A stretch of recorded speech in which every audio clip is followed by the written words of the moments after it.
कुछ क्लियर हो ले, कुछ अभी क्लियर नहीं है।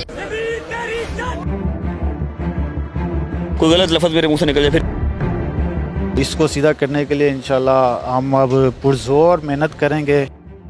अस्सलाम वालेकुम, मैं आपका होस्ट हसन शहबाज। आप देख रहे हैं डेली सोशल पाकिस्तान। मैं FIA के ऑफिस के बाहर मौजूद हूँ जहाँ पर रजब भट्ट आज पेश हुए हैं और अब से कुछ देर बाद हम आपसे बात भी करवाएंगे रजब भट्ट के क्या मौक़िफ़ है, किस केस के हवाले से उनके FIA ने आज तलब किया, और ये सारी तफसील आपके सामने हम रखेंगे। रजब भट्ट ने गुस्ताखाना अल्फाज यूज़ किए हैं सहाबा कराम के बारे में, इंतहाई नामुनासिब है। इसके ख़िलाफ़ हमने आज एक और, ये मेरा भैया अदनान साहब है, इनके नाम से हमने फाइल किया और इंशाल्लाह जल्दी इसकी इंक्वायरी शुरू हो जाएगी और इसके ख़िलाफ़ इसको इंशाल्लाह मंतक़ अंजाम तक पहुंचाएंगे, ताकि ये जो रोज़ ब रोज़ सोशल मीडिया पे बहुत से लोग इस किस्म की हरकतें कर रहे हैं, इनके ख़िलाफ़ भी अभी हम लोगों ने कार्रवाई शुरू करनी है। तो जब तक इन जैसे लोगों को हाथ नहीं डालेंगे तब तक दूसरे लोगों ने सीधे नहीं होना। तो इसको सीधा करने के लिए इंशाल्लाह हम अब पुरजोर मेहनत करेंगे, बहादुर करेंगे, लेकिन इसको ऐसे छोड़ेंगे नहीं। हम हमारे इदारों के खिलाफ हमारी इदारों से अपील भी है कि लिहाजा कोई एक ऐसा डिपार्टमेंट बनाया जाए जो नेचुरली ना उस पर एक्शन करे। क्योंकि देखें टिकटॉक का चेक कर लें, हमारे बच्चों को गुस्ताखी सिखाई जा रही है। छोटे छोटे बच्चे हैं वो भी गालियाँ देना शुरू कर देते हैं, यानी कि सहाबा कराम की, अंबिया कराम की शान में गुस्ताखी हो रही है। अभी मेरा तीसरा केस है, एक हाई प्रोफाइल केस है जो जिन्होंने इमरान खान के मुकाबले में एक बयान दिया था, उसका केस भी यहाँ पे मेरा चला है आरिफ अलवी के खिलाफ ना। ठीक है, तो ये दिन ब दिन चला है। और ये जो रजब भट्ट है इसकी कोई काफ़ी गुस्ताखी निकल आई है, जिसके 2 केस अभी हम देखे हैं, मजीद हमने और करने हैं और हमने सोशल मीडिया चेक कर रहे हैं, उस पर कई किस्म के लोगों ने कई किस्म की बकवासात की है। हमारी हुकूमत से भी अपील है और जो हमारे जैसे CCD डिपार्टमेंट बना है पंजाब गवर्नमेंट का, पाकिस्तान गवर्नमेंट से हमारी अपील है कोई इस तरीके के डिपार्टमेंट बनाए जो इस पर पूरा इस पर वर्क करें और ऐसी शटअप कॉल दें या ऐसी कोई चीज़ पोस्ट ही ना हो सके। अच्छा, मुझे बताएं कि कब आपने ये एप्लीकेशन देखी और कब ये एप्लीकेशन में इसकी वीडियो देखी और आपके सामने आई? 10वें मुहर्रम को हमने इसकी वीडियो देखी है और जैसे देखी है उस दिन से हम वर्किंग में लगे हुए हैं। थानों में जाते हैं वो सुनते नहीं है, उन्होंने एक डिपार्टमेंट बनाया हुआ है NCCI है, इन्वेस्टिगेशन डिपार्टमेंट। हम फिर यहाँ पे आए, आज यहाँ पे पहुँचे हैं तो इन्होंने हमारी बात सुनी, हमारे दरख्वास्त दायर कर लिया उन्होंने। मजीद हम इंशाल्लाह देखें, उम्मीद है कि हमें इंसाफ, उम्मत मुस्लिमा को इंसाफ मिलेगा और ये गुस्ताखियाँ रुके। हम ये अपील करते हैं इनको, जैसे ईरान में जो गद्दारी की उन्होंने मिसाइल के साथ बांध के उसको दूसरे मुल्क भेजा, हम भी ऐसे ही चाहते हैं किसी एक को इस तरीके की सज़ा दी जाए कि ये शटअप कॉल हो जाए कि कल को कोई ना कर सके। सवाल ये मेरा ले लीजिएगा, आखिर रजब भट्ट ही क्यों? बहुत सारे ऐसे सोशल मीडिया प्लेटफॉर्म पर वीडियोस पड़ी हुई हैं जो इस तरह के नाजेबा गुफ्तगू कर रहे हैं, नारे लगा रहे हैं, उनके खिलाफ क्यों नहीं FIA में गया? सर देखें, इससे पहले आरिफ अलवी के खिलाफ हम गए हुए, वो भी केस इधर पॉपुलर था ना सर। नहीं, पॉपुलर की बात नहीं है, हमारे पास लिस्टें बनी हुई है। आप आए हमारे ऑफिस में, हम आपको दिखाते हैं, फ्री ऑफ कॉस्ट करते हैं, हम अपनी आखिरत के लिए करते हैं। आपको लिस्टें दिखाएंगे स्टेप बाय स्टेप, हम सबके खिलाफ ले रहे हैं जो चीज़ हमारे सामने। किसके खिलाफ आपने एप्लीकेशन दिया? अभी तक तो जो हमारे जो लायर है ना वो खत्म नबूवत के लायर हैं पूरे पाकिस्तान के, माशाल्लाह उनका काफ़ी वर्क चल रहा है। ठीक है, हमारी टीमें डिवाइड हुई हैं, पहले वो सारे केस कर रहे थे, वो काफ़ी बिजी हैं। हमारे मुदस्सिर चौधरी एडवोकेट साहब हैं, अदनान साहब हैं और काफ़ी हमारे एडवोकेट जो टीम है ना साथ साथ मिलकर काम करते थे, जो कि अब हमने ये स्टार्ट किया वो वहाँ पे बिजी हैं। सारे एक बंदा केस करे तो अगर आप बंदे के खिलाफ आपने एप्लीकेशन दी, हमने सजाएं कराई हुई हैं।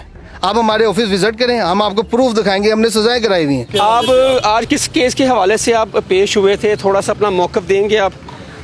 चल रही हैं अभी बातें, सब क्लियर होगा कुछ तो इंशाल्लाह लेट यू नो। रज़ा भाई थोड़ा सा दो हमारे लिए मौक़िफ़ दे दें, आपके लिए आए हैं। मैं इंशाल्लाह ज़रूर आप सबको दूंगा, जो मैंने निराश कभी नहीं किया आपको, बस कुछ क्लियर हो ले, कुछ अभी क्लियर नहीं है। कोई गलत लफ्ज़ मेरे मुंह से निकल जाए फिर मसला बनेगा। नाज़रीन, आपने देखा कि रजब भट्ट ने अभी कहा है कि मैं भी कुछ क्लियर नहीं है, जैसे ही क्लियर होता है तो मैं आपको ज़रूर अपना मौक़िफ़ दूंगा। और जैसे कि आज वो FIA में पेश हुए और तकरीबन 3 घंटे तक FIA के वो अंदर उनकी तफ्तीश चलती रही है और जैसे कि उन्होंने कहा है कि अभी कोई भी चीज़ नहीं है अथेंटिक, जैसे ही क्लियर होगा तो हमें वो मौक़िफ़ ज़रूर देंगे। इसके बारे में आप क्या कहेंगे? यजीद के बारे में देखिए, जो हमारा इस्लाम कहता है हम तो उस पर कायल हैं। क्या कहता है सही, इस्लाम ने जो कहा है आप देखें ना, इन्होंने जो क्या कहते हैं इमाम हुसैन सरकार की जो लड़ाई थी वो क्या थी? शरीयत की थी ना, और बातिल की लड़ाई, हक और बातिल की लड़ाई थी ना। उन्होंने कोई अपनी जाति तो नहीं लड़ी, हक और बातिल की थी। क्या था जी, जो मेरे नाना की जो शरीयत है उसके खिलाफ चला है, उन्होंने कहा जी बैत कर, उन्होंने नहीं करी तो उन्होंने अपना खानदान कुर्बान कर दिया, लेकिन नाना की शरीयत नहीं उन्होंने छेड़ी।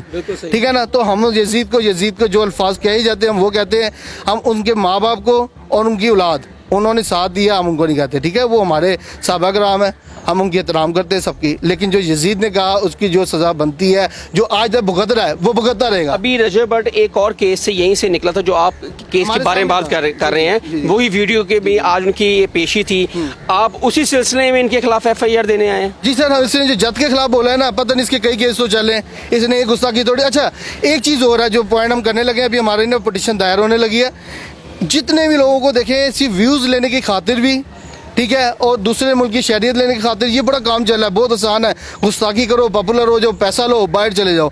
ये काम बड़ा गलत काम हुआ है कि देखें जी, नबियों की शान में गुस्ताखी है, सहाबा कराम की शान में गुस्ताखी है, ये हम नहीं होने देंगे। हमारी जानें चली जाए, हमें कई तरह ऐसे कोई मामला आते हैं, आप समझते होंगे कौन से मामला आते हैं, हम कहते हैं मार दो, हम मरेंगे, चलो कम से कम गुनाह तो हमारे चढ़ेंगे ना। इस नेक काम में हमारी जान जाएगी, हमें फ़ख्र है, हमारे घर वालों को फ़ख्र है, मेरी वालदैन, हमारे पूरे फैमिली हमारे साथ है, हमारे दोस्त यहाँ साथ हैं, वो कहते हैं आप कदम बढ़ाओ, हम आपके साथ हैं। कोई पैसे के लिहाज से नहीं कि जहाँ पे आपको लगेगी तो हम भी गोली खाएंगे, कोई मसला नहीं है। और ना रजब भट्ट है, चाहे आरिफ अलवी है, चाहे कोई भी है, वट एवर जिसने किया, और मैं आपको दावत दे रहा हूँ, हमारे ऑफिस में आए, हम हमारे खतमे नबूवत के मुश्तबा साहब हैं, जो लॉयर है, खतमे नबूवत के लॉयर हमारे, और वो इस टाइम किस सीट पे हैं? वो एडवोकेट सुप्रीम कोर्ट हैं गुलाम मुस्तफ़ा साहब, उनकी वसादत से तो वो आप उनकी वजह से आए, आप देखें उन्होंने माशाल्लाह कितनी फतह हासिल की हुई है, कोई शोहरत नहीं ली। आपके पास डॉक्यूमेंट जो देने आए हैं आप? जी डॉक्यूमेंट है, बिल्कुल मेरे पास डॉक्यूमेंट है, ये सारे डॉक्यूमेंट। नाज़रीन, आप देखेंगे जो रजब भट्ट के खिलाफ एक और एप्लीकेशन इस टाइम FIA में आई है, आप देख सकते हैं। क्या नाम है भाईजान आपका? सैयद शहजादा अदनान। सैयद शहजादा अदनान। और ये देख लें जी, ये इन्होंने एप्लीकेशन जो FIA में देने के लिए आए हैं, एक और रजब भट्ट के खिलाफ FIR एप्लीकेशन आई है FIA में। ये उनकी आरिफ अलवी साहब की है, अदालत ये हमारे साबिक सदर आरिफ अलवी साहब के खिलाफ भी इन्होंने एप्लीकेशन दायर की है। अब ये सिलसिला अब स्टार्ट हो चुका है, देख रहे हैं। अभी इससे पहले रजब भट्ट एक पहली पेशी से FIA में आए, वहाँ से निकले। अब एक और भाई उनके खिलाफ दरख्वास्त देने आगे हैं, और ये देखते हैं सिलसिला कहाँ तक चलता है। नाज़रीन गिरामी, कबल आपसे एक गुजारिश है कि हमारे चैनल को सब्सक्राइब कर लें।